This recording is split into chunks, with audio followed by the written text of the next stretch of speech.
To me, how does an independent candidate who does not have the machinery of a party go about mobilizing people to put their names on the register?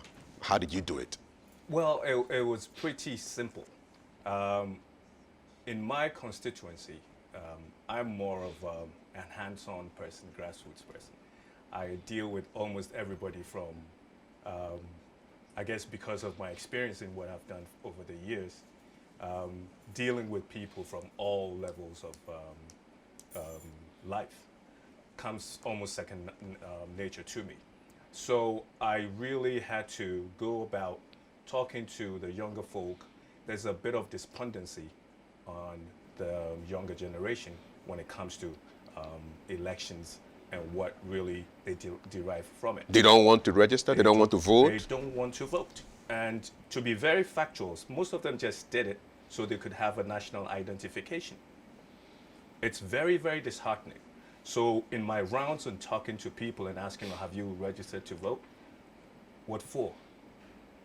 I kept getting, what for? What for? And I said, look, in this political process, if you don't get involved, you're always going to be at the bottom end. So go out there, cast your vote, however you want it, based on your beliefs and not based on some partisan doctrine. So that was almost the motivation to really say, no, we can't just sit aloof where we have a duopoly of two parties, just talking the narrative for our political process and really making a lot of people more disengaged and not interested. What this despondency you talk about, was it just restricted to the young people? No, it's across board. But it's very, very frightening when there's a huge population of young people that do not want to get involved.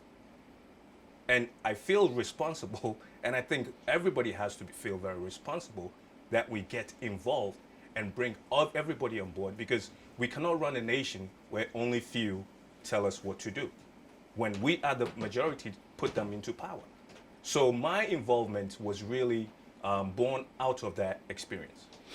The what for question, the rhetorical question that they asked you, I mean, I'm sure when you pushed to ask them, I mean, hey, why don't you want to vote? What were they saying? What was the number one complaint? They don't have the financial wherewithal to do it. And everybody thinks now that if you don't have money, you cannot be part of the political process. So even when I tell people that I'm going independent, they say you must have come across some huge monies that you don't know what to do with. And I tell them, no, the political process has to involve all of us. And I gave them the typical example of Barack Obama. When he decided to run for president, nobody thought he could do it, right?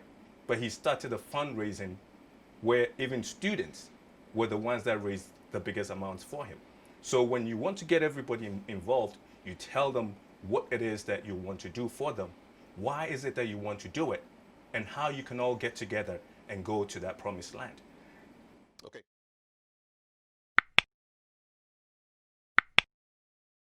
Come out and make the change, but politics is not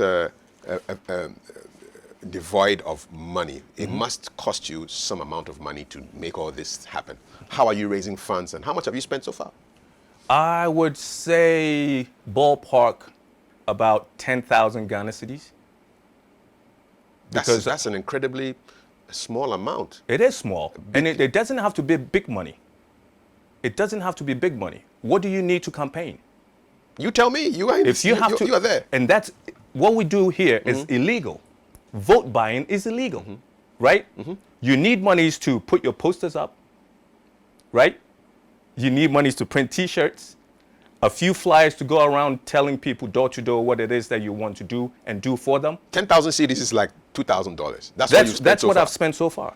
What have you spent that money on? Posters, T-shirts, banners, of course, refreshments for people that you meet up, flying up and down Kumasi, soliciting funds from people that I believe they believe in my cause. That 10,000 is already spent in my head. Of course. It's more than 10,000. And you have promissories, you know that. Okay, so people are also putting money into your campaign. Yes. How much have they put into your campaign? I'm assuming the 10K is your own cash. I need to consult my team. I have because how we have things set up, it's difficult to just go and say, you open up an account, you need to registrations and all that. Time is not on our side. So I have everything going through my account, and I have a lawyer and another colleague monitoring all of that. So I will have to consult with them. That's how we do it, very transparent. Because Ghanaians, before you know, he's only out there to make some monies and vanish. No. Do you get that kind of feedback or some concerns? Oh, people would say, oh, he only wants to get in there, so one of the political parties will just buy him off, blah, blah, blah. Very insulting comments. But once you have a clear idea where you want to go, these distractions don't count. So